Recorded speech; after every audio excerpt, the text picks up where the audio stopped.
ప్రపంచాన్ని ఏలాలని కోరిక ఉండేది. యూరోప్లో మొదలుపెట్టిన అతని ఉరుముల శబ్దం అక్కడితో ఆగిపోలేదు. అలవాటుగానే అడవి కార్చిచ్చుల్లాగా స్పెయిన్ మొత్తం వ్యాపించింది. కానీ విధి చూసావా, అతనికి అదే స్పెయిన్ దేశంలో ముగింపు పలికింది. అతను నిన్ను వదిలిపెట్టింది నిన్ను తరచూ పరీక్షించడానికి. నై స్టోరీ.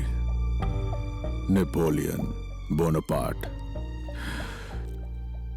ఇప్పుడు నీ వాడెక్కడ? నన్ను వేసేయడానికి భయపడుతున్నాడా? మ్యాంగోని లేపిన వెంటనే నీ నాశనం కూడా మొదలయ్యింది. సిద్ధంగా ఉండు. ఓ